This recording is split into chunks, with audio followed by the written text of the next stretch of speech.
भक्ति मार्ग के सभी आचार्यों ने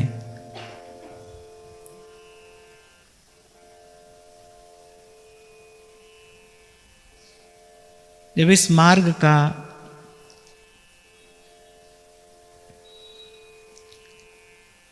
प्रकाश किया, भक्ति तत्व का जब प्रतिपादन किया, तो एक बात बहुत बल देकर कही।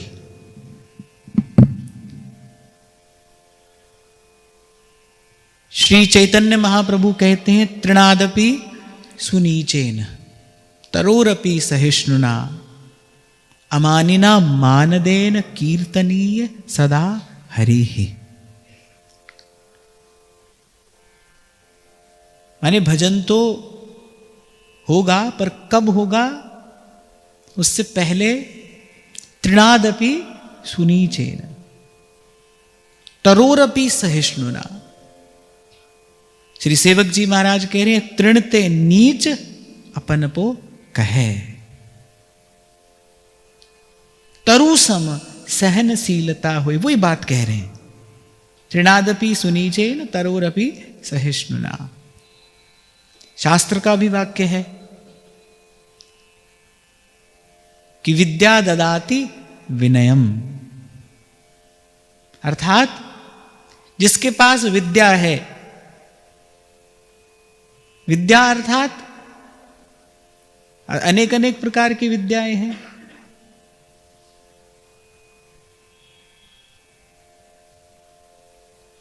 और एक विद्या को छोड़कर सब विद्याएं लगभग ऐसी ही हैं जो अपने साथ मद लेकर आती हैं। ऐसे धन का मद होता है ना, रूप का मद होता है, बल का मद होता है, ऐसे विद्या का भी मद होता है, विद्या का भी मद होता है। हमारे जैसा और कौन जानता है, हमारे जितना और कौन जानता है, ये विद्या का मद है। पर शास्त्र कहता है विद्या ददाति विनयम, विद्या वो जो विनम्रता दे। और मुझे लगता है कि विनम्रता तो एक ही प्रकार की विद्या से आती है, और वो विद्या कोई और नहीं, वो विद्या कुछ और नहीं, श्री हरि के चरण कमलों की भक्ति है।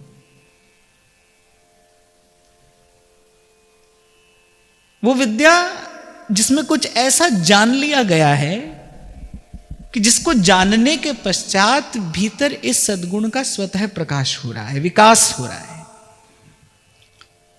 तो शास्त्र भी कहते हैं, महापुरुषों ने भी कहा है,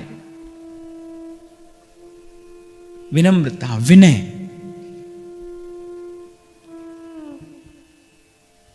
और भक्ति मार्ग के, और उसमें भी विशेष रूप से जो रागानुगा भक्ति है, जो प्रेम लक्षणा भक्ति है, हमारे आचार्य का जो मार्ग है,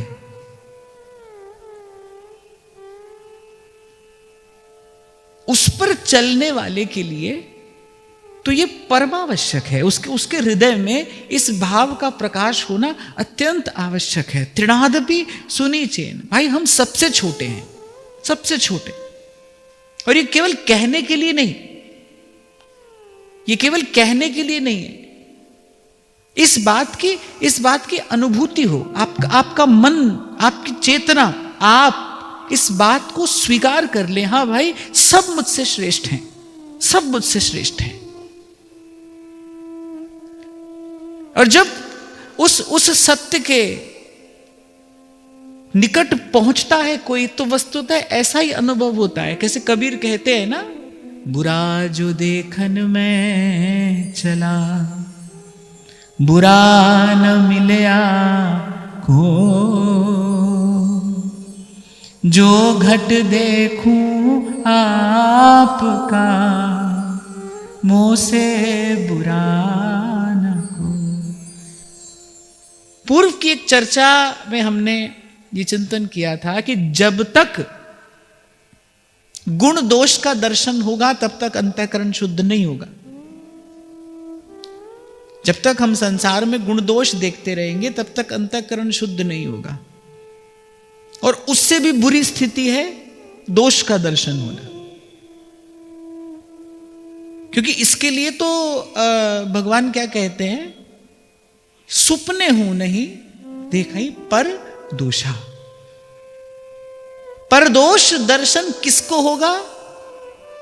एक बात मैं आपको सरल करके निवेदन कर रहा हूं, यदि आपको दूसरे का दोष दिखाई पड़ रहा है, कहीं और मत जाइए, अपने आप को ही देखना है हमको। यदि आपको दूसरे का दोष दिखाई पड़ता है, इसका अर्थ सीधा सीधा सा यह है कि हमारे भीतर अभिमान है, श्रेष्ठता का अभिमान है, तभी हमको दूसरे का दोष दिखाई पड़ता है। और एक ही बात से भगवान की दूरी है, वो अभिमान है। इसीलिए भगवान ने और कोई बात न कहते हुए ये कहा कि सातम सम मोहि मैं जग देखा, मोते अधिक संत कर लेखा, आठम जथा लाभ संतोषा, सुपने हूं नहीं देखूं पर दोषा। आप देखो नवदा भक्ति में चलते चलते जब बिल्कुल भगवान नवदा भक्ति के निकट पहुंचने लगे हैं, नवी भक्ति माने जहां पर बिल्कुल भाव का परिपाक होने वाला है, नवम सरल सब सोचल ही ना, बिल्कुल ठीक उससे पहले भगवान ये कह रहे हैं कि सुपने वो नहीं देखा हूं पर दोषा। माने ये जो वृत्ति है ये बड़ी दूर तक, बड़ी देर तक हमारे भीतर रहती है, तो दीर्घ काल तक साधन करते रहने पर भी ये जो परदोष दर्शन है ये वृत्ति जाती नहीं। और जब तक परदोष का दर्शन हो रहा है, समझ लीजिए तब तक हमारे भीतर अभी अभिमान है। अर्थात प्रेम का अनुभव प्राप्त करने के लिए जैसी योग्यता अपेक्षित है, अभी वो योग्यता हमारे भीतर नहीं आई, तो प्रेम का अनुभव होगा कैसे भाई? आंख नहीं होगी तो देखोगे कैसे? बार बार महापुरुषों ने गाया, नित्य पाठ तो करते हैं हम सेवक वाणी का, रोज ही पढ़ते हैं, तृणते नीच अपन पो कहे तरुसम सहनशीलता होए। पर मैंने कहा कि कहने के लिए नहीं भाई, आपको ऐसा अनुभव हो कि हाँ भाई सब मुझसे श्रेष्ठ हैं। और संतों का अनुभव ऐसा ही रहा है, ऐसे संतों के मुख से ही सुना है। एक बार दुर्योधन को भी भेजा गया और महाराज युधिष्ठिर को भी भेजा गया। दुर्योधन को कहा गया कि एक भला व्यक्ति ढूंढ लाओ, युधिष्ठिर जी को कहा गया एक बुरा व्यक्ति ढूंढ लाओ, दोनों ही खाली हाथ आ रहे हैं। दुर्योधन कह रहा है मुझे कोई भला व्यक्ति दिखाई नहीं पड़ता, मुझे तो कोई भला दिखाई नहीं पड़ता, मैं ही भला हूं बस, कोई भला है ही नहीं। और युधिष्ठिर जी भी खाली हाथ आ रहे हैं, उनको कहा गया था कि कोई बुरा व्यक्ति ढूंढ लाओ, वो कह रहे कोई बुरा है ही नहीं, बुरा जो देखन मैं चला तो बुरा न मिलया कोई। जब दृष्टि रंग जाती है भाव में, संत कह रहे हैं ना, लाली मेरे लाल की जित देखूं तित लाल। कबीर कह रहे हैं साईं के सब जीव हैं। जब दोष दिखाई पड़ता है ना, तब आप भूल जाते हो, आप किसी में दोष नहीं देखते भाई, जो दोष देखता है वो भगवान में ही दोष देखता है। मैं कई बार आपको एक उदाहरण दिया करता हूं कि मान लीजिए आपने खीर बनाई, किसी ने वो खीर खाई और खीर खा के कहा कि छी ये क्या खीर है, तो उसने खीर का अपमान किया कि आपका अपमान किया? उसने खीर की अवज्ञा की कि आपकी अवज्ञा की? खीर स्वयं तो बनी नहीं है, खीर तो बनाने वाले ने बनाई है। जिसने बनाई है ये अप्रत्यक्ष रूप से उसी की अवज्ञा तो है। तो आप जिसमें भी दोष देख रहे हो, जहां भी आपको दोष दिखाई पड़ रहा है, वो दोष वस्तुतः है कहां? ये सारा संसार तो भगवान में है। कितनी बार हमने कहा सुना भाई ये भगवान में ही है, भगवान से ही है, भगवान का ही है, ये सारा संसार भगवान का है, ये सारा संसार भगवान में है, ये सारा संसार भगवान से है। तो आप दोष देख रहे हैं तो वस्तु तो देख कहां रहे हैं? भगवान में ही तो देख रहे हैं। कहीं पर भी दोष देखना ये भगवान में ही दोष देखने जैसा तो है। अब भगवान में दोष देखने वाले को शांति कहां मिले? तो जो श्री ठाकुर जी की कृपा का एकमात्र हेतु है दैन्य विनम्रता, वो आए किस प्रकार जीवन में, तो किस प्रकार जीवन में आए? इसी के लिए साधन की आवश्यकता है, इसी के लिए आत्मचिंतन की आवश्यकता है, इसी के लिए संतों के सानिध्य की आवश्यकता है। जिस महापुरुष की वाणी का आश्रय लेकर अब हम यहां चर्चा कर रहे हैं वो कौन है? श्री नाभाजी महाराज कह रहे हैं जिन्होंने कलयुग में द्वापर का वैभव प्रकट किया है, प्रेम का उनका ऐसा वैभव है, ऐसा प्रेम उन्होंने श्री ठाकुर जी से किया, ऐसा लाड़ लड़ाया श्री ठाकुर जी को कि दर्शन करने वाले को लगता है कि वस्तुतः यशोदा मैया की गोद में ही ठाकुर जी हैं, नंद बाबा ही श्री ठाकुर जी को दुलरा रहे हैं। ऐसा अद्भुत भजन का वैभव। और उनकी वाणी कैसी है, कैसे ध्रुवदास जी कहते हैं मैं सभय अंग गुणहीन हूं, सभय अंग गुणहीन हूं और ताको जतन न खोए। और जब तक ऐसा हृदय ना हो, जब तक ऐसी स्थिति हमारी ना हो, तभी कल मैंने आपको कहा था भाई प्रेम का घर बड़ी दूर है। तभी कबीर कहते हैं चाखा चाहे प्रेम रस, चखना है आपको प्रेम का रस, कहने चाखा चाहे प्रेम रस और राखा चाहे मान। और आपको अपना मान सम्मान भी बना के रखना है और प्रेम का फल भी चखना है। कहते हैं ना ऐसा नहीं होगा, एक म्यान में दो खड्ग देखी सुनी न कान। संत कह रहे हैं इस आबरू के मटके को चौरस्ते पे फोड़े। कल हम बात कर रहे थे ना, सबसे पहला अभिमान क्या है, देहाभिमान है। मैं स्त्री हूं पुरुष हूं, फिर कुल का अभिमान है, फिर जाति का अभिमान है, फिर थोड़ा सा रूप भगवान ने दिया हो तो ले अग्नि में थोड़ा घृत और पड़ गया, वो अभिमान की अग्नि और प्रज्वलित हो जाती। थोड़ा रूप भगवान ने दिया हो तो थोड़ा और घी पड़ गया, और एक आध गुण साथ में हो भाई फिर तो कहना ही क्या है, फिर तो कहना ही क्या। और पूर्व के पुण्य से मान लो धन भी है, पहले तो देह का अभिमान है, उच्च कुल में जन्म हो गया है, ऊंची जाति में आपका जन्म हो गया है, फिर देखने में भी आप थोड़े सुंदर हैं, एक आध गुण भी है भगवान की कृपा से, पूर्व के पुण्य से आपके पास धन भी आ गया है। मैं धन में भगवान की कृपा शब्द का प्रयोग इसलिए नहीं कर रहा हूं क्योंकि धन तो पूर्व के पुण्य से ही मिलता है, धन में कृपा हेतु नहीं है भाई। एक बात बहुत ध्यान से सुनना और इसको अपने पास रखना, धन अगर आपके पास में है इसमें भगवान की कृपा हेतु नहीं है, ये तो पूर्व के पुण्य से है। मीरा जी कह रही अरे मूर्ख को तुम राज दिए हो, पंडित फिरे भिखारी, उज्जवल वर्ण दीनी बगुलन को कोयल कर दी कारी, कर्म की गति न्यारी संतों कर्म की गति न्यारी। और भाई आज तो जहां देखो वहां ये दर्शन हो ही रहा है। संतों ने जो कहा, सैकड़ों हजारों साल पहले संतों ने जो कहा उसका दर्शन हो रहा है। मूर्ख को तुम राज दिए हो और पंडित फिरे भिखारी। तो धन में पूर्व का पुण्य है, क्योंकि ठाकुर जी की कृपा का दर्शन तो जब होता है तो ठाकुर जी कह रहे भाई हम तो जो तुम्हारे पास है वो भी ले लेते हैं। एक नहीं अनेक स्थानों पर भगवान ने ऐसा कहा है, संकेत भी किया है, और कहीं कहीं पर तो बिल्कुल प्रत्यक्ष कहा है। हमारे श्री महाप्रभु जी ने नाहरमल जी को यही कहा था कि नाहरमल श्याम सुंदर अपनी आराधना करने वालों को कोटि कोटि वरदान देकर अपना पीछा छुड़ा लेते हैं, पर अपनी निष्किंचना भक्ति वो सहज नहीं प्रदान करते। निष्किंचना भक्ति अर्थात वो भक्ति जो वस्तुतः दैन्य से विभूषित है, वो विद्या जो वस्तुतः विनय से अलंकृत है। वो जो दीन है ना, उसका दर्शन ही कुछ और होता है भाई। उसका दर्शन करके ही कुछ उमड़ पड़ता है, पाषाण हृदय भी द्रवीभूत हो जाता है जो वस्तुतः दीन है उसका दर्शन करके। और एह गुण साधन ते नहीं होई। संत विशुद्ध मिलहि परिते। जब कोई विशुद्ध संत मिलता है, और विशुद्ध संत मिलने के मूल में क्या है, चित्तवत राम कृपा करी जही। जब भगवान कृपा करके जीव को देखते हैं तो विशुद्ध संत मिलता है, उसके संग से ये दैन्य अंकुरित होता है, फिर उसके सत्संग से ही ये दैन्य विकसित होता है।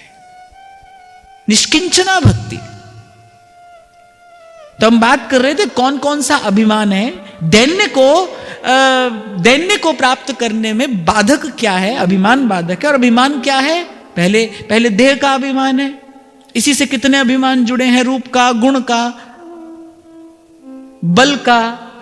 रवि मैं आपको कह रहा था विद्या का भी अभिमान है, विद्या भी मद होता है, रूप का भी मद होता है, गुण का भी मद होता है, धन का भी मद होता है। कितने प्रकार के मद हैं। इसीलिए भक्ति के देश में, इसीलिए भक्ति के देश में तो सांसारिक वस्तु के अभाव को अभाव माना ही नहीं गया है। भक्ति के देश में तो संसार की वस्तु का जितना अभाव है ना, भक्त उतना सुखी है, भक्त उतना सुखी है। और उधर गोस्वामी जी कहते प्रभुता पाए काय मद नाही। ऐसा भी कोई नहीं जिसके पास प्रभुता भी हो और उसको अभिमान भी ना हो, क्योंकि ये सब जो है ना, ये अपने साथ कुछ अवांछित लेकर ही आता है। धन आएगा तो भाई वो कुछ अपने साथ लेकर आएगा ही आएगा। वो थोड़ी सी ऐंठ तो होती है धनी व्यक्ति में, वो कितना भी हाथ जोड़ता रहे हैं सब आपका है, हम तो दास हैं, ऐसे कितना भी कहता रहे वो, पर प्रभुता पाए काय मद नहीं। और जैसा अभी मैंने आपको कहा, थोड़ा सा रूप भी हो, एक आध गुण भी हो साथ में, फिर तो कहना ही क्या,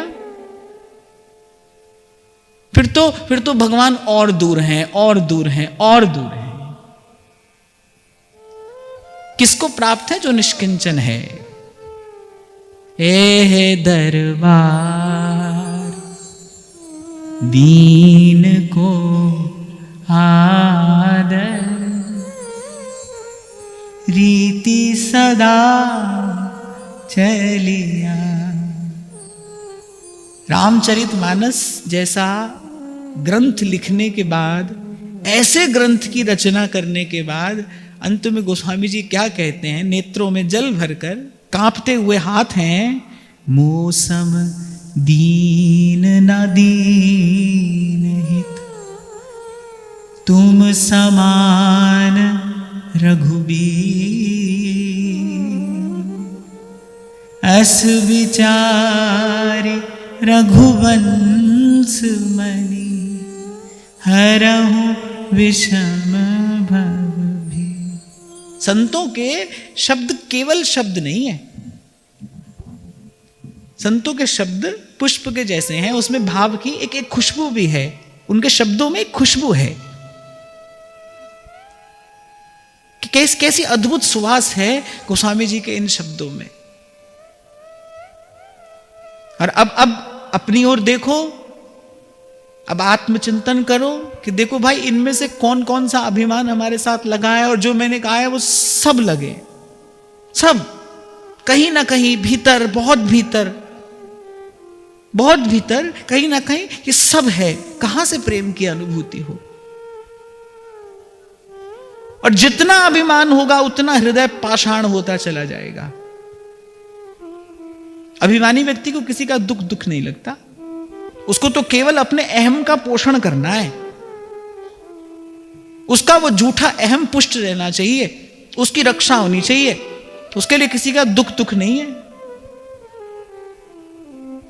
तभी तो संत कहते हैं दीनन देख घिनात जे, और नहीं दीन सो काम, कहा जान के लेत हैं दीन बंधु को नाम।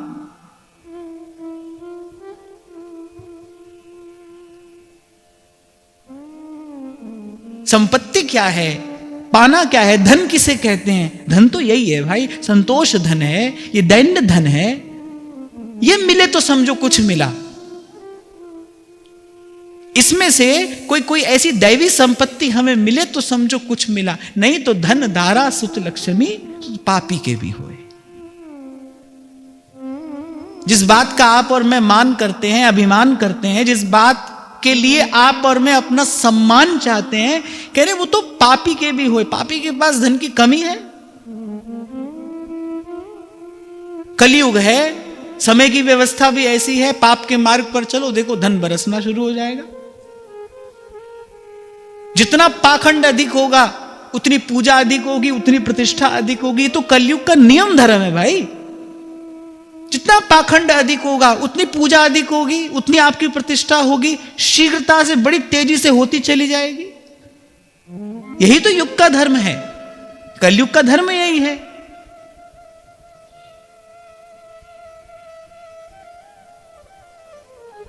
तो भाई समय गंवाना नहीं है, समय गंवाना नहीं है, सत्संग रूपी दर्पण में देखकर, खोज खोज कर अपना दोष दूर करने का प्रयास करना है। ठीक है, प्रभु तो अपनी कृपा से मिलेंगे, जब चाहेंगे तब मिलेंगे, पर हमको अपनी रटन नहीं छोड़नी है। हमको प्रभु की ओर देखकर प्रभु को पुकारना है और पुकारते ही रहना है। तो जहां से हमने आरंभ किया कि भक्ति मार्ग के सब आचार्य कहते हैं भाई यहीं से आरंभ होगा। तृणादपि सुनीचेन तरोरपि सहिष्णुना अमानिना मानदे।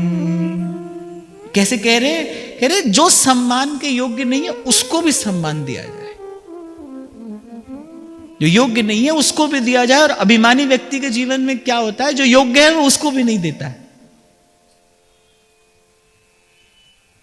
सब ही मानप्रद आप अमानी। मैं कई बार कहता हूं ना आपसे कि कुछ लोगों को मैंने देखा है, ऐसा मैं देखकर कह रहा हूं, वो बेचारे जीवन भर इसी बात से कुड़ते रहते हैं कि हमको जीवन में प्रेम नहीं मिला, हमको जीवन में सम्मान नहीं मिला, हमारा किसी ने सम्मान ही नहीं किया।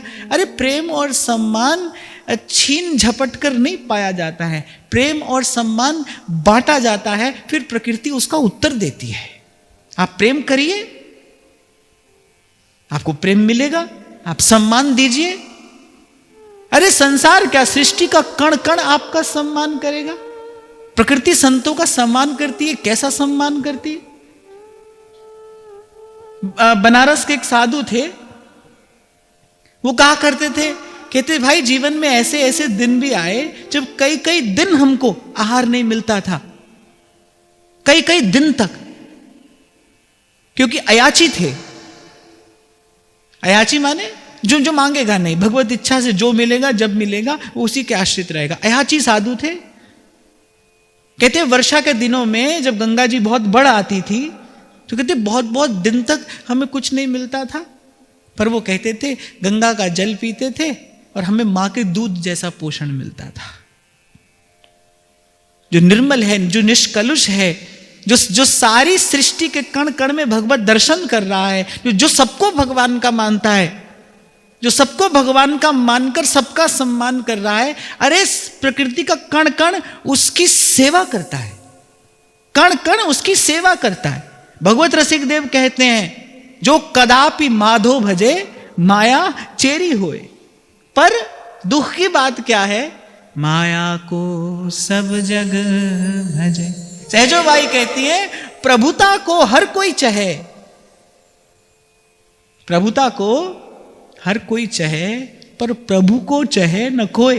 बड़े सब होना चाहते हैं, पर संत कहते हैं भाई जो बड़े का हो जाता है ना, जो सच में बड़ा है, जो सबसे बड़ा है, जिससे बड़ा और कोई नहीं है, जो बड़े से बड़ा है, बोले एक बार उस बड़े का कोई हो जाए फिर उसको कोई छोटा करने वाला नहीं है।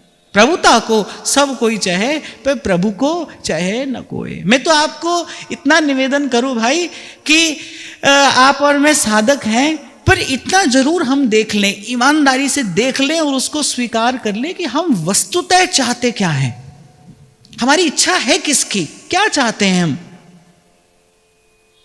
किसी को पुत्रेषणा है, किसी को वित्तेषणा है, और हम जैसे लोग जो हैं हम किसके पीछे मरे जा रहे हैं, हम इसके पीछे मरे जा रहे हैं कि हमारे भीतर क्या है, लोकेषणा है, कि हमारी लोक में बड़ी प्रतिष्ठा हो जाए, सब बड़े बड़े लोग आए हमको प्रणाम करें, हमारा बड़ा नाम हो, बड़ा यश हो। ये हम जैसे लोगों की दशा है।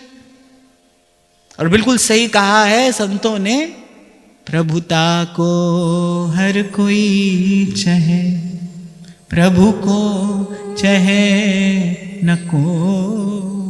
क्योंकि प्रभु को चाहते तो क्या होता है, प्रभु को चाहते ही क्या होता है, बताओ, सोचो, प्रभु को चाहते ही क्या होता है।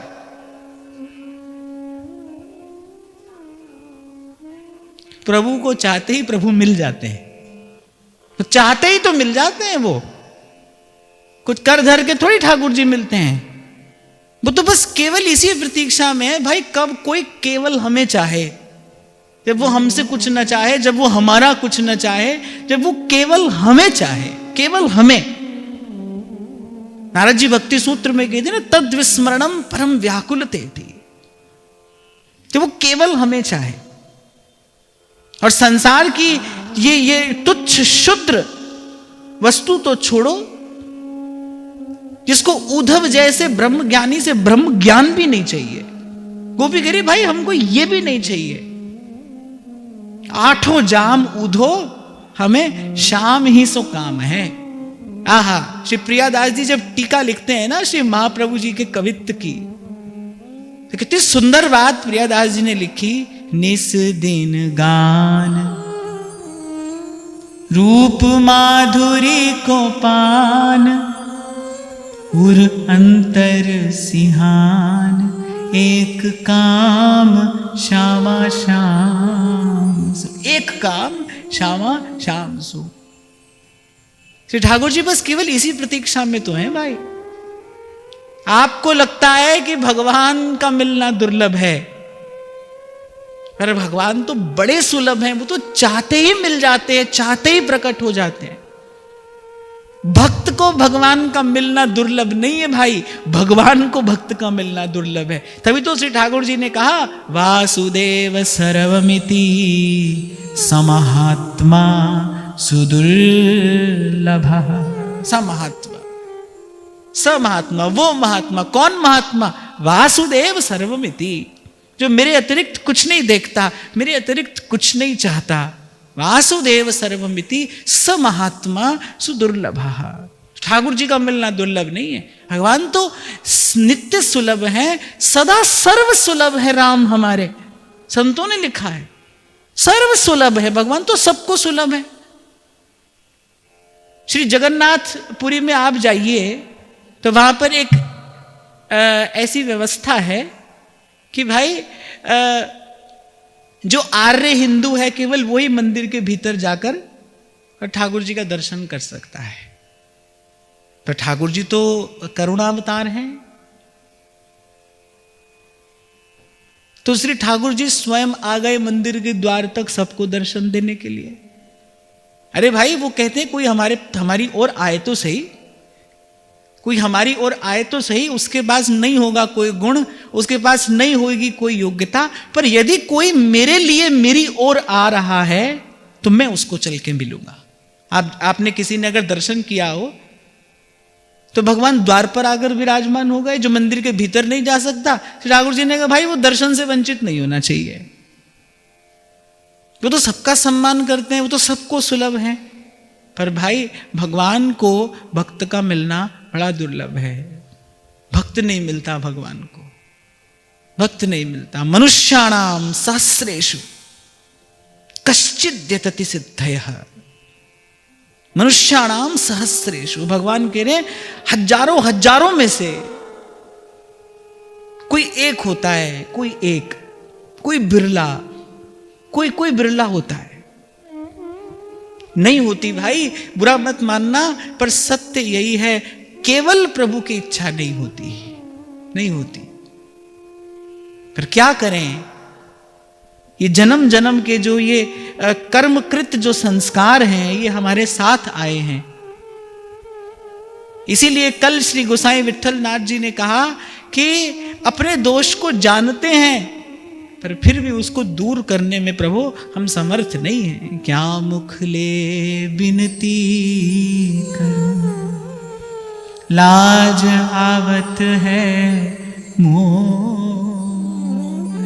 चलो दूर मत जाओ, हम किसी और की बात क्यों कहें सुने, हम अपनी बात कहते सुनते हैं। हम मंदिर जाते हैं ना, मंदिर जाते हैं, श्री जी का दर्शन करने जाते हैं। कभी ऐसा लगा, आज यहां से जाने के बाद सोचना कि कभी हमको ऐसा लगा कि क्या मुख लेकर मैं श्री जी के सन्मुख जाऊं। अरे खूब वीआईपी व्यवस्था बनाकर जाते हैं हम तो, 2 आदमी आगे चले 2 पीछे चले, सबको हटाते हुए हमको सबसे आगे ले जाकर कोई खड़ा कर दे। कभी कभी लगा हमको कि भाई मैं क्या मुख लेकर श्री जी के सन्मुख जाऊं। कभी जो वास्तविक दैन्य है क्या कभी उसका स्पर्श हुआ हमारे हृदय को? और भाई बिना इस भाव के ये पाषाण हृदय द्रवीभूत नहीं होता। पत्थर पत्थर जैसा हृदय है हमारा।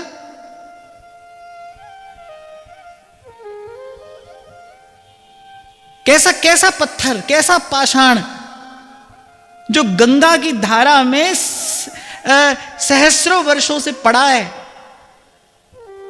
लेकिन वो है कैसा? वो वैसा जड़ का जड़ ही है, पत्थर का पत्थर ही है। दूर से तो कोई गया है, वो तो गंगा जल का आचमन करके और पवित्र हो जाएगा, और वो पाषाण कैसा है? गंगा जल का संग करते करते उस पर काई और जम गई है, जिससे दुर्गंध आ रही है। ऐसा पाषाण जैसा, ऐसा पत्थर जैसा हृदय है हमारा। क्यों द्रवीभूत नहीं होता? इसी दैन्य भाव के कारण, क्योंकि दैन्य नहीं है। और क्यों नहीं है? क्योंकि तन में अभिमान, मन में अभिमान। एक कवि की पंक्ति है, वो कहता है घर में हो अंधकार भरा तो मेहमान कहां से आए? मेहमान लौट जाता है ना अगर घर में अंधकार हो तो। भाई इसका मतलब कोई है नहीं स्वागत करने वाला। घर में हो अंधकार भरा तो मेहमान कहां से आए? और मन में हो अभिमान भरा, भगवान कहां से आए? कभी कभी हमको लगा ऐसे कि भाई कि मैली चादर ओढ़ के कैसे द्वार तिहारे आओ? कभी नहीं लगा। कभी हमें इस बात का अनुभव भी नहीं हुआ, कभी लगा ही नहीं। क्या मुख ले विनती करूं। आप देखिए नामदेव जी को मंदिर के पुजारियों ने पीट दिया और नामदेव जी को मंदिर से बाहर निकाल दिया। पर नामदेव जी को किसी और से शिकायत नहीं है। नामदेव जी ने कहा, बोले प्रभु प्यार करो तो भी आपके पास आना है, प्यार मिले तो भी आपके पास आना है, प्रभु मार मिले तो भी आपके पास आना है। ये मंदिर में आप हमारा प्रवेश बंद करा दोगे तो क्या हम आपका गुणगाना छोड़ देंगे? नामदेव जी मंदिर के पीछे जाकर बैठ गए। पर वस्तुतः ये लीला हुई क्यों? ठाकुर जी के रहते ठाकुर जी के भक्त को पिटाई कौन लगाने वाला है? लीला हुई क्यों? ठाकुर जी चाहते थे कि नामा मंदिर के पीछे जाकर बैठे और मैं मंदिर का द्वार घुमाकर इस सारे संसार में नामदेव की महिमा प्रकट करूं कि इसकी भक्ति कैसी है। जो जो नामा हरि गुण उछरे भगत जना को देहुरा फिरे। जो निष्किंचन भक्त है ना, जो इस भाव को प्राप्त हो गया है, जिसने ये संपत्ति प्राप्त कर ली है, वो तो भगवान को ऐसे अपने अधीन कर लेता है, ऐसे अपने वश में कर लेता है, जैसे पतिव्रता स्त्री अपने पातिव्रत से अपने पति को अपने अधीन कर लेती है। ऐसा श्रीमद् भागवत में स्वयं प्रभु कह रहे हैं। जो ऐसा निष्किंचन भक्त है, जिसको मेरे अतिरिक्त किसी का आश्रय नहीं है, इसको मेरे अतिरिक्त किसी का बल नहीं है। और मैं पुनः निवेदन करूं आपको भाई, तन का, धन का, साधन का, ये सब अभिमान हमारे भीतर भरे हैं, सब अभिमान हमारे भीतर भरे। आत्मा को तो परमात्मा चाहिए, झंझट क्या है? आत्मा को तो परमात्मा ही चाहिए। अभी हम बरसाना में चर्चा कर रहे थे तो यही बात तो मैंने आपसे कही, भाई जिसको आनंद आनंद कहते हो वो आनंद है क्या? किसको कहते हैं आनंद? क्या होता है आनंद? हाँ सुना है आनंद आनंद, पर भाई है क्या आनंद? किसको प्राप्त करना चाहते हो? कैसा होता है वो आनंद?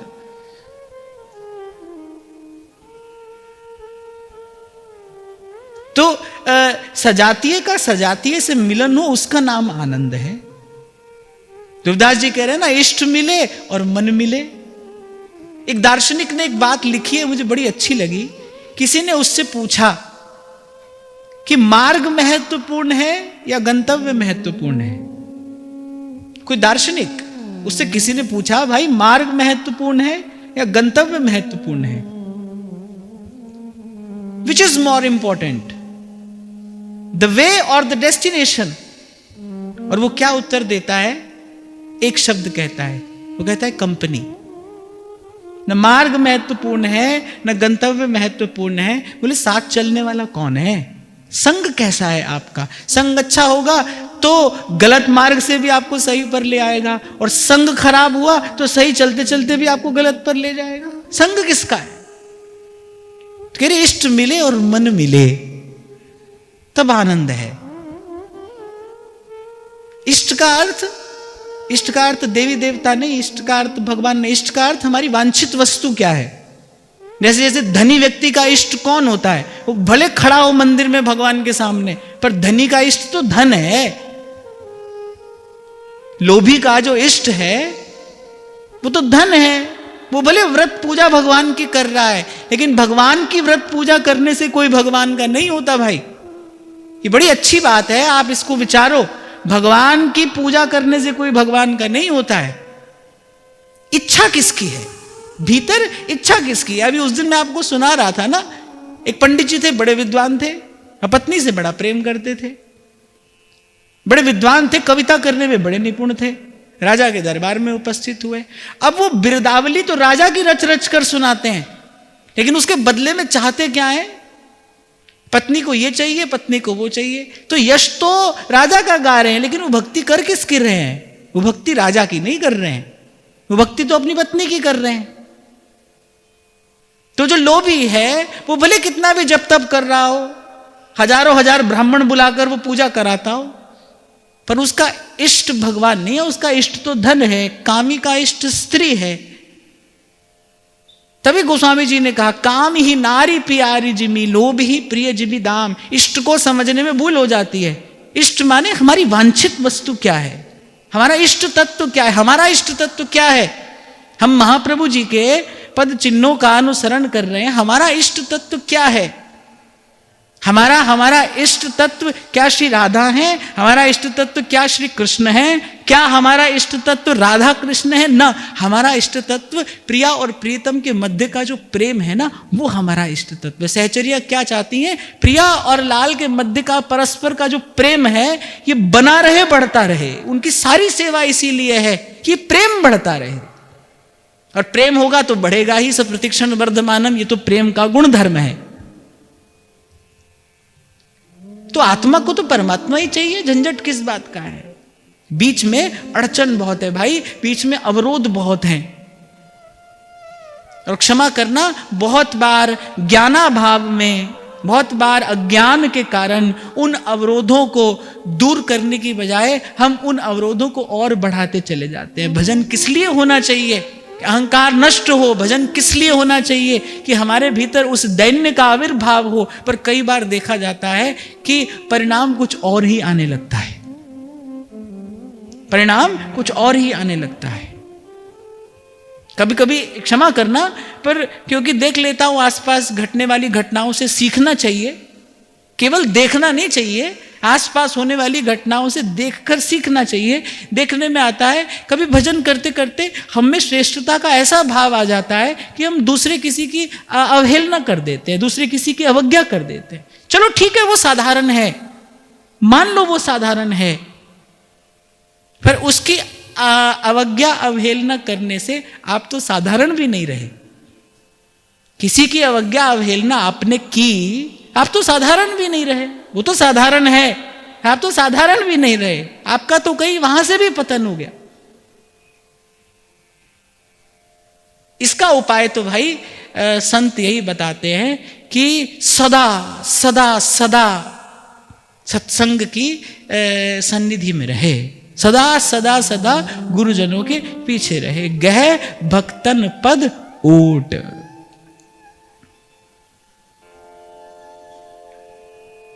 तो श्री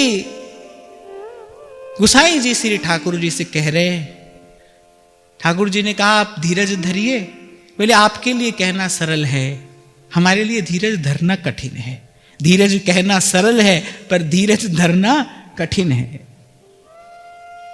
हाँ, पर प्रेमी जनों का अनुभव ये कहता है प्रेम का आहार ही धीरज है। धीरज से ही प्रेम पुष्ट होता है। प्रेम को किस बात का भोग लगता है? प्रेम को धीरज का ही भोग लगता है। प्रेम का आहार है धैर्य। धैर्य आशास्य दास्यम। गोपी कहती है ना, आशा रख पगली आएंगे, आशा मत छोड़िए, ये आशा का दीप जलता रहे। कितनी बड़ी बात महाप्रभु कह रहे हैं, किंत्वाशाप्यस्तु वृंदावन भुवि मधुरा कोटि जन्मांतरे भी, कोटि जन्मांतरे भी। उस दिन आपको कह रहा था ना, मान लो ठाकुर जी का भाई 100 जन्म में मिलेंगे, 1000 में मिलेंगे, अब क्या करें बताइए, उन पर किसका वश है, उन पर किसका नियंत्रण है। अब ठीक है भाई, मिलेंगे तो मिलेंगे, और वो तो ऐसे हैं मिलते मिलते गए, नहीं भाई अभी नहीं मिलेंगे, फिर देर से मिलेंगे, तो भी हम क्या करें। हमको तो उन्हीं की ओर देखना है, हमको तो उन्हें ही पुकारना है।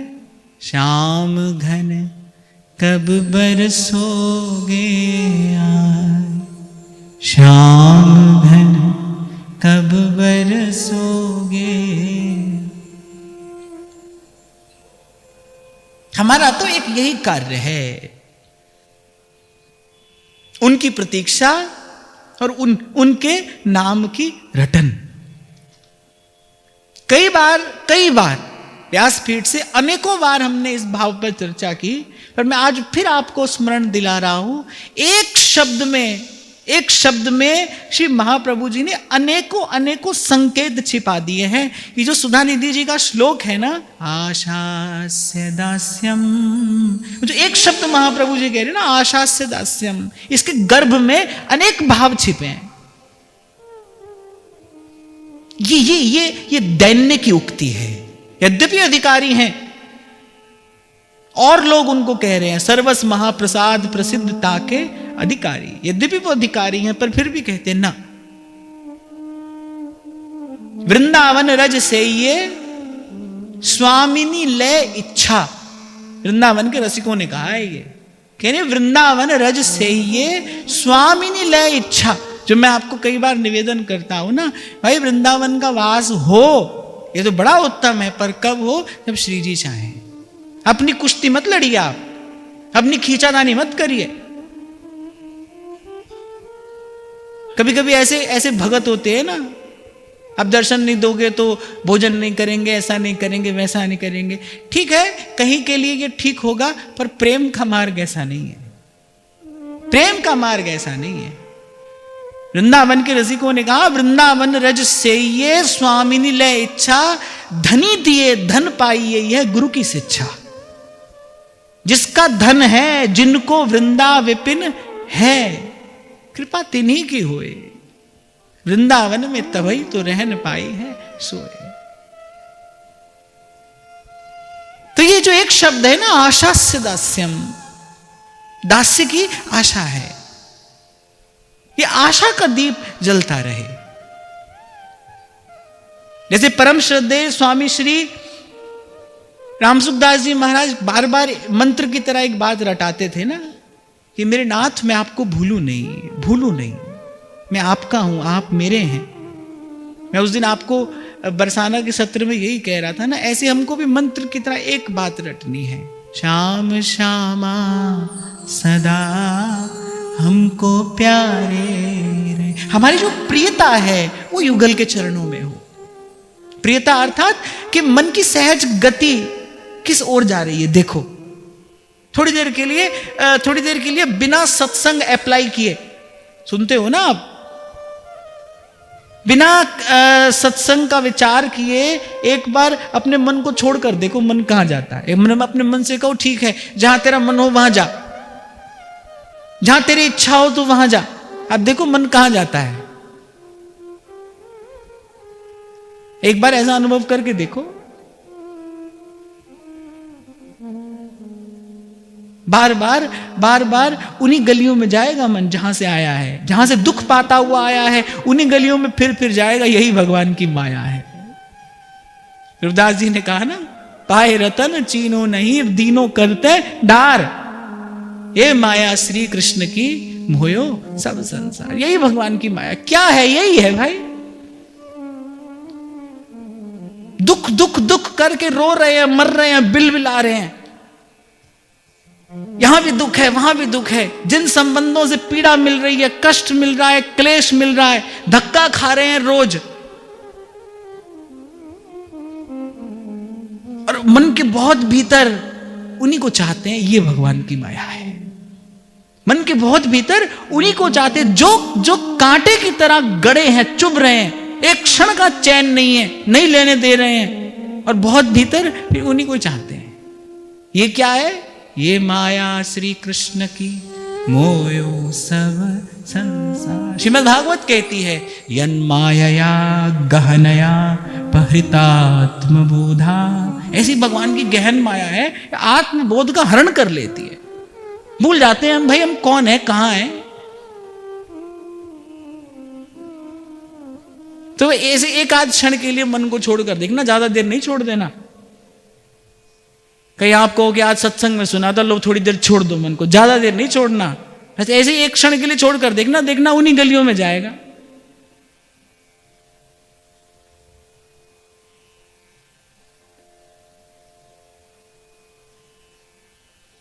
तो खैर हम तो ये कह रहे थे कि भाई ठाकुर जी आज मिलें, जब मिलें, पर हमको आशा का दीप जलाए रखना है। आशा की वो जो बेल है उसको सींचते रहना है। उसी पर, आशा की वल्लरी पर ही एक दिन मिलन का पुष्प खिलता है। आशा की बेल पर आशा ना छूटे। और देखो भाई, प्रभु की आशा नहीं करोगे तो संसार की करोगे। आशा तो रहेगी, ठाकुर जी की नहीं होगी, श्री जी से आशा नहीं होगी तो फिर संसार से होगी। फिर आगे कहते हैं, स्वतंत्रत्वेन मर्यादा मनुष्येनैव चेत् प्रभो श्री गोकुल प्रभुरसी तेनैवं दीनता ब्रुवे। प्रभु आप स्वतंत्र हैं, आपके लिए कोई नियम नहीं है, आपके लिए कोई अनुशासन नहीं है, आपके लिए कोई मर्यादा नहीं है। आप जब चाहें, जहां चाहें, जैसे चाहें, पतित से पतित जीव का भी उद्धार कर सकते हैं। आप अंगीकार कर सकते हैं, आप स्वीकार कर सकते हैं। कल के सत्र में भी मैंने आपको निवेदन किया था, ज्ञान के मार्ग पर जाओगे, वो पूछेगा भाई क्या लाए हो, क्या तैयारी है आपकी। कर्म के मार्ग पर जाओगे तो वो पूछेगा द्रव्य की शुद्धि है, कर्म की शुद्धि है, मंत्र की शुद्धि है। एक यही मार्ग ऐसा है, एक यही द्वार ऐसा है जहां पर आपसे कोई नहीं पूछेगा क्या करके आए हो। यहां आपसे कोई नहीं पूछेगा। पतित से पतित, मैले से मैला, पापी से पापी जीव भी भक्ति का अधिकारी है। वो भगवान को गोद में उठाने का अधिकारी है। आप देखो, इसीलिए श्रीमद् भागवत के लिए कम वा दयालुम शरणम ब्रजेम। कौन है आपके जैसा दयालु? संत ने कह दिया किसी को कि जा तेरी संपत्ति प्रभु स्वीकार करेंगे। वारमुखी जी का प्रसंग आता है ना श्रीमद् भक्तमाल जी में, कि जा तेरी संपत्ति स्वीकार करेंगे। वो भी कोई संस्कारी जीव रहा होगा, और या फिर मैं तो इसमें केवल एक ही दर्शन करता हूं, संत की कृपा हो गई बस। और क्या संस्कार होगा? कितने विषय और भोग से अर्जित किया हुआ वो धन होगा। साधु छूता भी नहीं, साधु के लिए छूना भी निषेध है उसके। संत की कृपा हो गई कि हाँ ठीक है, जा प्रभु तेरी संपत्ति स्वीकार करेंगे, तेरा भाव प्रभु स्वीकार करेंगे। उस पर भी संत की कृपा हो गई थी। उसने भी सोचा भाई ऐसा अवसर फिर कब आएगा। उसने भी सब न्यौछावर करके और दिव्य किरीट भगवान का सिद्ध कराया। पर इतनी बात नहीं थी भाई, इतनी बात नहीं थी। मंदिर में प्रवेश करने का जब समय आया तो पूर्व का फिर कोई पाप कर्म आगे आता है। पूर्व का पाप ही तो होता है ना, जो प्रभु की ओर चलने से हमें रोकता है, बार बार पीछे की ओर खींचता है। पूर्व का पाप ही है। मैं तो कई बार आपको निवेदन करता हूं, किसी दिन अकारण भजन में मन ना लगे ना तो देखना कोई भूल हो गई है, कोई अपराध हो गया है हमसे।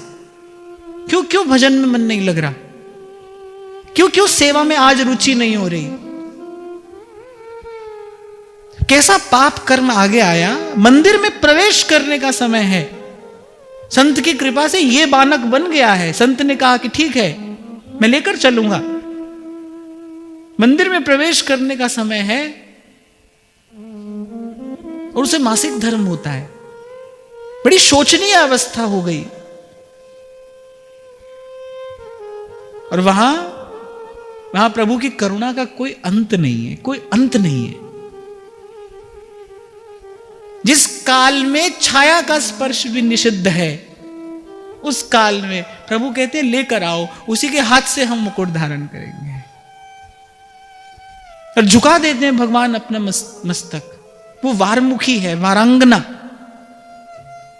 जिसके जीवन में विषय चिंतन के अतिरिक्त कभी कुछ रहा ही नहीं, जिसने विषय सेवन के अतिरिक्त कुछ नहीं किया। इसीलिए कल आपको निवेदन किया जा रहा था, भगवान तो अनंत शक्ति संपन्न है, पर उनकी सब शक्तियों में जो सर्वोपरि है, जो सर्वोज्वल है, वो यही भगवान की कृपा शक्ति है। ये उनका जो अनुग्रह है ना, इस पर किसी का नियम नहीं है, इस पर किसी का कोई अनुशासन नहीं है। यहां पर वेद शास्त्र की कोई बात, कोई नियम लागू नहीं होता। भगवान की कृपा सबसे बड़ी है,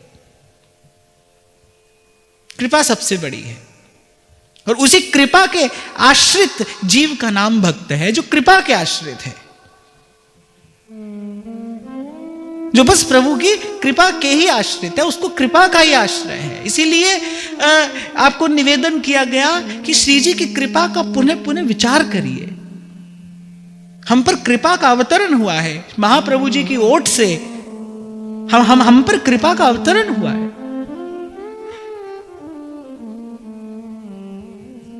तो यहां कोई नहीं पूछेगा आप कैसे हो, स्नान करके आए हो, नहीं करके आए हो। प्रभु का द्वार सबके लिए खुला है। कोई मैला कुचैला भी आए उसके लिए भी है, सर्व साधन संपन्न कोई जा रहा है उसके लिए भी है, सबके लिए है वो।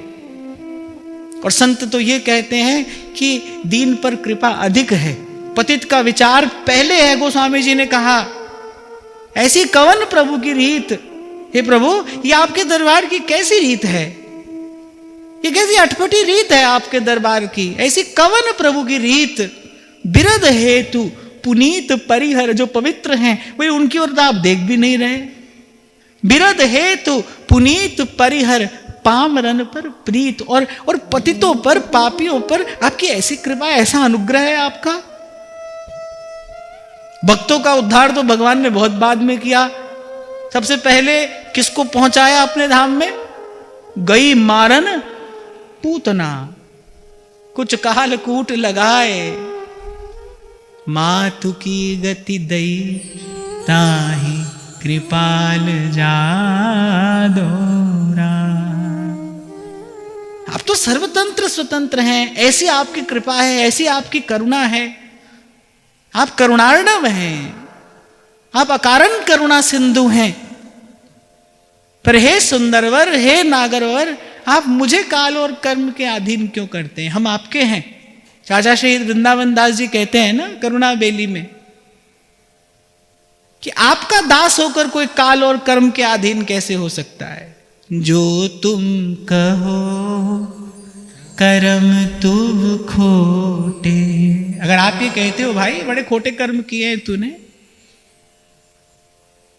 तो अगर हम भी कर्मों के ही अधीन हैं, फिर आपकी महिमा क्या है? श्री महाप्रभु जी की जननी श्री तारा रानी जी ने श्री नृसिंह आश्रम जी को यही तो कहा। उन्होंने कहा कि अरे तुम तो ज्योतिष के प्रकांड पंडित हो, तुम जानते हो तुम्हारे भाग्य में संतान का सुख नहीं है।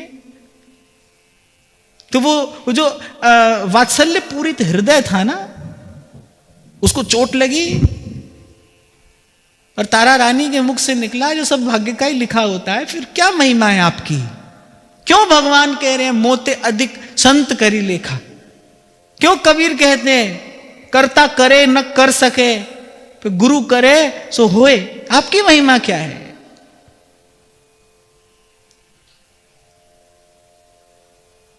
तो यहां प्रभु को स्मरण करा रहे हैं, प्रभु आपका जन यदि काल और कर्म के अधीन रहे तो इसमें हमारा अपयश नहीं है। आपका जन यदि काल और कर्म के अधीन हो, काल और कर्म यदि आपके जन को अपना सेवक बना ले, तो जैसे गोस्वामी जी कहते हैं ना, चिंता मोहि नाथ अपारा, अपजस नहीं हो तुम्हारा, मम हृदय भवन प्रभु तोरा, यहाँ आए बसे बहु चोरा। और गोस्वामी जी कहिए दिन रात लूट रहे हैं हमको ये। और चिंता किस बात की है? ये सारा संसार मुझे आपके नाम से जानता है। चिंता मोहि नाथ अपारा, अपजस नहीं हो तुम्हारा। और यहां गोसाई जी कह रहे हैं हम तो दीन हैं पर आपके हैं, आपके हैं। किसी भी स्थिति में, किसी भी काल में, किसी भी दशा में इस बात की विस्मृति न हो, हम प्रभु के हैं, हम श्री जी के हैं। आपको मैं एक बात बताऊं, सुनने में ऐसा लगेगा इसमें अतिशयोक्ति है, पर इसमें अतिशयोक्ति नहीं है, यह सत्य है। केवल आचार्य के संबंध से जीव प्रभु चरणों की प्राप्ति कर लेता है। केवल आचार्य के संबंध को स्वीकार कर कि हम किसके हैं, हम हितजू के हैं, हम श्री महाप्रभु जी के हैं, हम श्री जी के हैं। केवल एक ये जो मान है, अस अभिमान जाहि जन भोरे, मैं सेवक रघुपति पति मोरे। इसलिए संत कहते हैं भाई ये राम राम की बजाय ना मेरे राम बोलो, मेरे कृष्ण बोलो, मेरे श्यामा श्याम। इसीलिए मैं ये पंक्ति आपसे गवाता हूं, श्याम श्यामा सदा हमको प्यारे रहे, हम इन्हीं के रहे ये हमारे। एक ये भाव की सिद्धि भव पार कराने के लिए पर्याप्त है। एक इस भाव की सिद्धि अर्थात सोते जागते उठते बैठते किसी भी स्थिति में ये विस्मृति ना हो। श्याम श्यामा सदा हमको प्यारे रहे, श्याम श्यामा सदा हमको प्यारे रहे, श्याम श्यामा सदा हमको प्यारे रहे, श्याम श्यामा सदा हमको प्यारे रहे, हम इन्हीं के रहे ये हमारे रहे, हम इन्हीं के रहे ये हमारे रहे, हम इन्हीं के रहे ये हमारे रहे, हम इन्हीं के रहे ये हमारे रहे, हम इन्हीं के रहे ये हमारे रहे, हम इन्हीं के रहे ये हमारे रहे, हम इन्हीं के रहे ये हमारे रहे। हम इन्हीं के रहे ये हमारे रहे। एक छोटा सा अनुभव आपके साथ बांट रहा हूं। कुछ काल पहले ऐसी एक शास्त्र का अध्ययन मैंने किया।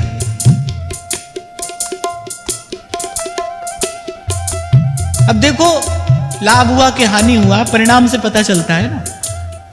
अब महाराज जी, जब तक मैं उसके विषय में नहीं जानता था कुछ, तो अगल बगल में कोई गलत बोल रहा है, सही बोल रहा है, हमको खबर ही नहीं पड़ती थी। अब जब हमने जान लिया, तो अब कोई गलत बोलता है तो हमको लगता है भाई ये गलत बोलता है। और कहीं ना कहीं बहुत सूक्ष्म रूप में ऐसा लगता है भाई ये कम जानता है, अब हम अधिक जानते हैं। मैं आपको एक उदाहरण दे रहा हूं सिर्फ। कि जिस बात को जानने से भीतर अहम की वृद्धि हो, वो जानना किस काम का है। इसीलिए भक्तों ने सब बातों का निषेध करके, सब बातों से निवृत्त होकर, महाप्रभु कह रहे ना, एक काम श्यामा श्याम सो ना भाई, हमको कुछ और जानना नहीं। कभी कभी जो ये जानना है ये हानि करा देता है, और कम से कम आप और मैं तो भाई सीधे सीधे प्रेम के पथ के पथिक हैं। आपको मुझे तो कुछ और जानना नहीं है, कुछ और समझना नहीं है, बस इतनी सी बात है। श्याम श्यामा सदा हमको प्यारे रहे, श्याम श्यामा सदा हमको प्यारे रहे, श्याम श्यामा सदा हमको प्यारे रहे, श्याम श्यामा सदा हमको प्यारे रहे, श्याम श्यामा सदा हमको प्यारे रहे, श्याम श्यामा सदा हमको प्यारे रहे, हम इन्हीं के रहे ये हमारे रहे, हम इन्हीं के रहे ये हमारे रहे, हम इन्हीं के रहे ये हमारे रहे। हम इन्हीं के रहे ये हमारे रहे। आपको क्या लगता है कि जो श्री उद्धव जी गोपियों को बताने आए थे वो गोपियां नहीं जानते? उद्धव जी तो बाद में आए, गोपी तो बहुत पहले श्री कृष्ण को बता चुकी कि आप केवल यशोदा नंदन नहीं है, न खलु गोपिका नंदनो भवान खिल देहि नाम अंतरात्मदृक्। आप सर्वज्ञ हैं, आप सर्वेश्वर हैं, आप ही हैं जो दृष्टा बनकर सबको देख रहे हैं। ये बात तो गोपी बहुत पहले बता चुकी। जो उद्धव बताने आए हैं वो गोपी जानती है। और मैं तो यहां तक कहूंगा, अगर उद्धव जी और गोपियों का शास्त्रार्थ हो जाए तो 2 मिनट में छुट्टी हो जाएगी। किसकी? हाँ, वो सब जानती हैं। पर एक कवि कहता है, बोले जो जानना जो ज्ञान परमानंद में बाधक हो, उसे अज्ञान की नहीं छोड़ देना चाहिए। अब हमको कुछ और नहीं जानना है भाई, हम अपने आचार्य की कृपा से यहां तक आ गए हैं जहां निकस कुंज ठाड़े भये और भुजा परस्पर अंश, राधा वल्लभ मुख कमल निरख नयन हरिवंश। अब तो हमें केवल इस रूप रस का पान करना है। इसीलिए मैंने कहा केवल एक इस भाव की सिद्धि भाव पार कराने के लिए पर्याप्त है। श्याम श्यामा सदा हमको प्यारे रहे, श्याम श्यामा सदा हमको प्यारे रहे, श्याम श्यामा सदा हमको प्यारे रहे, श्याम श्यामा सदा हमको प्यारे रहे, हम इन्हीं के रहे हमारे रहे, हम इन्हीं के रहे हमारे रहे, हम इन्हीं के रहे हमारे रहे।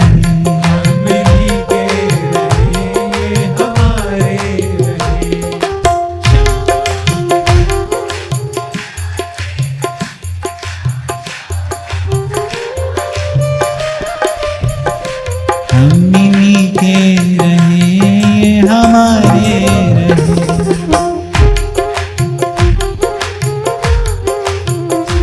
हम इन्हीं के रहे हमारे रहे।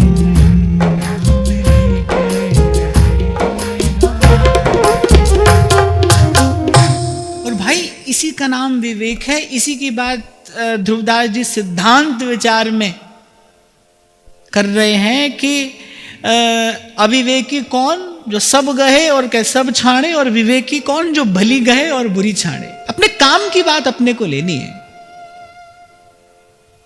और एक और बात मैं आपको बताऊं, थोड़ी थोड़ी काम की बात सब जगह है, बस वो काम की बात हमको लेनी है। गुरुजनों की आवश्यकता क्यों है? क्योंकि हमारे पास इतना विवेक नहीं है कि हमको क्या लेना है और क्या छोड़ना है। तो गुरुजनों ने, आचार्यों ने हमें सार की बात निकाल कर दी है। निगम नीर मिल एक भयो भजन दुग्ध सम सेत, हरिवंश हंस न्यारो कियो, प्रगट जगत के हे। तो इसीलिए प्रभु बार बार आपसे कहते हैं, आप तो किसी नियम में बंधे नहीं हैं, पर बस जीव स्वबस भगवंता। हम परबस हैं, जीव काल के अधीन है, कर्म के अधीन है, प्रारब्ध के अधीन है। और ये सब मत करो मत कहो, जीव अपने मन के अधीन है, अपने मन के अधीन है हम तो। मन सत्संग में भी ले आता है, मन सिनेमा में भी ले जाता है, मन कथा भी सुनाता है, और मन संसार की बात सुनने में भी रस लेता है। अभी तो मन के ही अधीन है ना। तो हे नाथ, हम सर्व भांति अधीन हैं, आप सर्वतंत्र स्वतंत्र हो। आपका सामर्थ्य देखते हुए, आपकी उदारता करुणा का विचार करके आपसे विनती करते हैं, बार बार करते हैं। फिर कहते हैं, सर्व साधन शून्यो हम, सर्व सामर्थ्यवान भवान, श्री गोकुल प्राणनाथ, न त्याज्यो हम कदापि वै। और कहते प्रभु, एक प्रकार से आप और मैं सजाती हैं, हमारा आपका संबंध है। ठाकुर जी ने कहा, क्या संबंध है? बोले, हम सर्व साधन शून्य हैं और आप सर्व सामर्थ्यवान हैं। तो ठाकुर जी ने कहा कि भाई सजाती है कैसे हुए? बोले, आप साधन और सामर्थ्य की ओर मत देखिए, सर्व की ओर देखिए। व्याकरण में ऐसा एक नियम है, जब संधि होती है, दो के स्थान पर एक कौन सा वर्ण आएगा जिसका उच्चारण, स्थान और प्रयत्न आदि सदृशतम होंगे, वो आएगा। तो यहां कह रहे आप सर्व की ओर देखिए। दीनानाथ अनाथ का भला भया संजो, जो अब तारोगे नहीं, मेरी हंसी करेंगे लोग। ऐसा ऐसा संयोग बना है। तो ही मोहि नाते अनेक, तू दयालु दीन हूं, तू दानी हूं भिखारी, हूं प्रसिद्ध पातकी, तू पाप पुंज हारी। अब संबंध हुआ कि नहीं प्रभु? मैं पतित हूं तो आप पतित पावन हो। तू दयालु दीन हो, तू दानी हो भिखारी, हो प्रसिद्ध पात की, तू पाप पुंज हारी, तू दयालु दीन। तो ही मोहि नाते अनेक, मानिए जो भाव, जो तो तुलसी कृपालु, जो तो तुलसी कृपालु, चरण शरण पावे, तू दयालु दीन। तो सर्व साधन शून्य हम सर्व साधन शून्य हैं, आप सर्व सामर्थ्यवान हैं। तो इस नाते प्रभु हमारा त्याग उचित नहीं है, हमारा त्याग मत करिए। और हमको प्रभु ने स्वीकार किया है, इसका लक्षण क्या है? कैसे पहचाने हम कि हमको प्रभु ने स्वीकार किया है? बिना प्रयास के सहज भगवत स्मृति, ये इस बात का प्रमाण है कि हमको प्रभु ने स्वीकार किया है। संत बता रहे हैं, संकेत कर रहे हैं, तुद पावे ता नाम जपावें सुख तेरा दित्ता लइए। इसीलिए कल मैंने आपको कहा था कि भाई कभी कभी स्वप्न में भी आपके मन में यह भावना आए कि अपनी किसी योग्यता से हम यहां हैं, अपनी किसी योग्यता से हम भजन कर रहे हैं, अपने किसी पुण्य से हमें यह सब अवसर मिला है। ध्यान रखना भाई, पुण्य से स्वर्ग आदि के भोग मिलते हैं, पुण्य से भगवत स्मरण नहीं होता, पुण्य से भगवत स्मरण नहीं होता, पुण्य से सत्संग सेवा सुमिरन नहीं मिलता। ये तो तुद पावे ता नाम जपावे, ये सुख तो स्वयं प्रभु का ही दिया है। तो अगर बिना प्रयास के, बिना खींचातानी के भगवत स्मरण हो रहा है, समझना हमें प्रभु ने स्वीकार किया है, अंगीकार किया है, हमें अपना लिया है प्रभु ने। जैसे प्रभु अलौकिक हैं, लौकिक नहीं है ना, ये अलौकिक हैं, उनके गुण अलौकिक हैं, उनका रूप अलौकिक है, ऐसे ही प्रभु का नाम भी तो अलौकिक है। हाँ, हमारी जिह्वा पर अगर प्रभु का नाम आ रहा है तो ये क्या है? कि प्रभु की स्वीकृति है।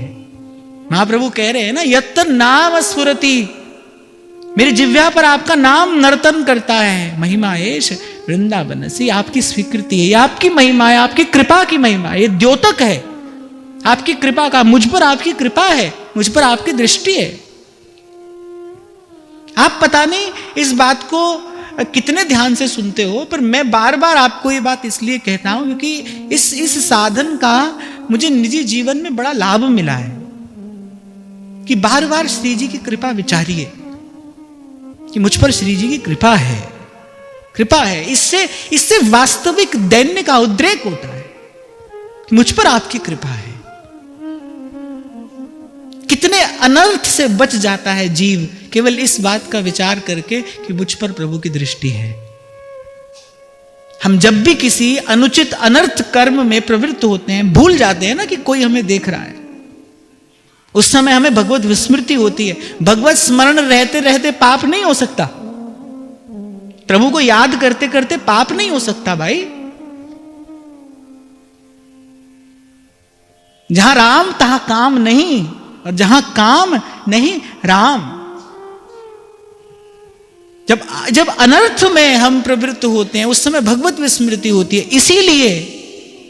इसीलिए जय विजय ने सनकादिक के चरण पकड़ कर कहा, बोले काम क्रोध लोभ सब ठीक है, मोह ना हो जाए, हमें भगवत विस्मृति ना हो, क्योंकि भगवत विस्मृति होते ही जीव अनर्थ में प्रवृत्त होता है, जीव पाप की ओर प्रवृत्त होता है भगवत विस्मृति होते ही। इसीलिए मैं आपको कह रहा हूं कि भाई मैले कुचैले किसी भी अवस्था में पड़े, पर भीतर ये भाव बना रहे, और जैसे जैसे ये भाव दृढ़ होगा, जैसे जैसे इस भाव का आप अभ्यास करोगे कि हम प्रभु की दृष्टि में हैं, आप देखोगे कि केवल इस भाव के चिंतन से जीवन के कितने अनर्थ दूर हो जाते हैं। क्योंकि भाई ये बात भी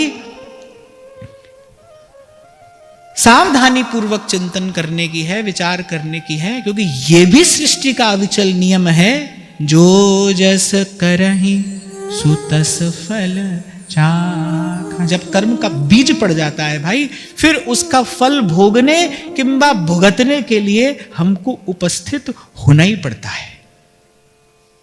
इसीलिए प्रयास पूर्वक सावधान रहना ये तो साधक का कर्तव्य है, ये कोई किसी पर उपकार नहीं है, ये तो साधक का, साधक जीवन का कर्तव्य है कि प्रयत्न पूर्वक सावधान रहे। और सावधान रहने का प्रयत्न क्या है? कान में संत की बात पड़ती रहे, संत की बात कान में पड़ती रहे, क्योंकि संत की वाणी ही जागृति का हेतु है।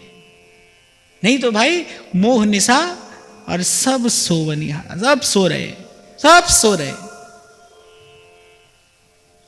और एक और बात, जो कभी नहीं आया है सत्संग में, जो कभी नहीं आया है सत्संग में और भजन भी नहीं कर रहा है, वो तो केवल सोया है। पर जो आया है और आकर भी नहीं कर रहा है, वो तो अचेत पड़ा है, उसकी तो और दुर्दशा है।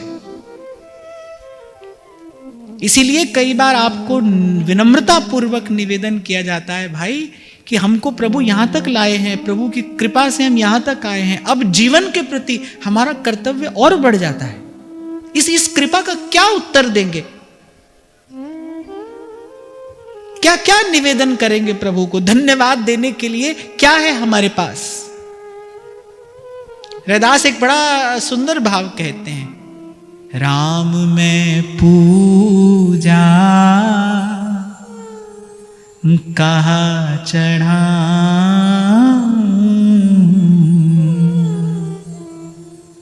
फल और फूल अनूप न पाऊं। हे प्रभु, ये जो आपने मुझे दिया है, इसके प्रत्युत्तर में मैं आपको क्या दूं? कैसे धन्यवाद करूं आपका? तो कहते हैं, मन ही पूजा, मन ही धूप और मन ही सेव सहज स्वरूप। ये मन का तार आपके चरणों से जुड़ा रहे, चकोरवत आपकी ओर हम देखते रहें, और पपीहे की भांति पीऊ पीऊ ऐसा पुकारते रहें, आपकी कृपा की बाट जोते रहें। हम आपको यही दे सकते हैं, यही हम आपको दे सकते हैं। तो सावधानी बनी रहे, इसके लिए संत का शब्द कान में पड़ता रहे। संत बोला ही इसलिए है भाई, उसके बोलने का और कोई हेतु ही नहीं है। उसने तो पा लिया, उसने तो जान लिया, अब किसको कहना है और क्यों कहना है? अरे हम जैसे लोग जिनको कुछ मिला नहीं, उनकी भी कभी कभी इच्छा होती है कि भाई क्या कहा जाए और किसी से कुछ क्यों कहा जाए, मौन रहा जाए। कभी कभी भीतर का आनंद ऐसा होता है कि ये भी इच्छा नहीं होती किसी से कुछ कहें, क्यों कहें, क्या कहें, अरे बहुत कह लिया, अब कुछ ना कहा जाए। तो जिन लोगों ने वस्तुतः पा लिया है वो क्यों बोलेंगे? संत के बोलने का हेतु ही केवल एक है कि इन शब्दों को सुनकर कभी कोई सोया जीव जग जाएगा। मैं उस दिन आपसे कह रहा था ना भाई, मैं कोई भी बात, कोई भी शब्द नया नहीं कह रहा हूं, ये सब कहा जा चुका है। जो आप सुन रहे हो ये सब कहा जा चुका है, ये शब्द इस अस्तित्व में हैं। बस कोई चेतना उन्हें ग्रहण कर लेती है, बस ये सब यहीं पर है।